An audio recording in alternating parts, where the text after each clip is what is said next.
Bonjour à tous, bienvenue dans cette salle que nous appelons Ré-Créative de l'espace de l'Ouest Lyonnais.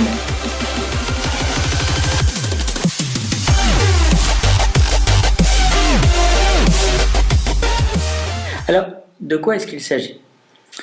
Nos salles sont habituellement agencées en U, en théâtre, en école, et ce type d'agencement est extrêmement pertinent lorsque l'on veut faire une réunion descendante, lorsque l'on veut dire une information et que les personnes qui assistent à cette réunion prennent en note, discutent de l'information descendante qui est proposée.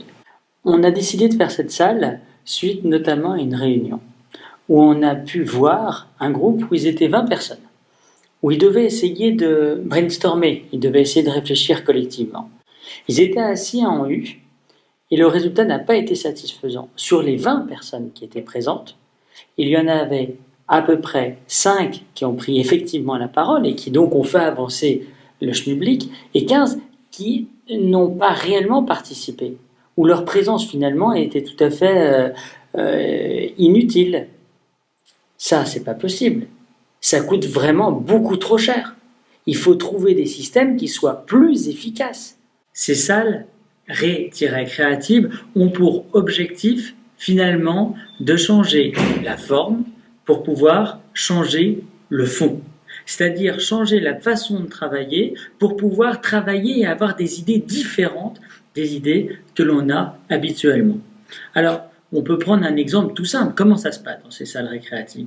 Vous avez différents types d'assises. Il y en a qui sont basses, il y en a qui sont hautes. Vous avez la possibilité de faire des petits groupes à 3-4, de les séparer, de les réunir et de créer ainsi un mouvement.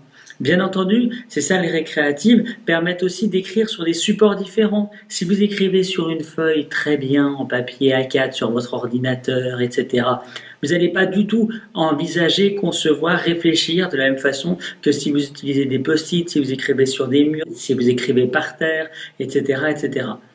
C'est ça qui est intéressant, c'est que tous ces éléments de forme ont un impact très important sur le fond. Alors, dans cette salle, bien entendu, on vous propose de l'utiliser, et pour l'utiliser le mieux possible, n'hésitez pas à nous demander quelques pistes. On l'utilise bien, par exemple, lorsque l'on met en place un sprint créatif, c'est-à-dire une façon, une méthodologie pour pouvoir arriver à avoir des idées nouvelles, innovantes. Et on peut penser par exemple à toutes les réunions de service qui sont un peu au mou du genou, qui tournent en rond, où il n'y a pas un nouveau souffle créateur qui se fait. Ces salles récréatives, eh bien, elles ont exactement cet objectif-là. Et donc du coup, c'est un moment de convivialité, mais aussi et surtout un moment d'efficacité.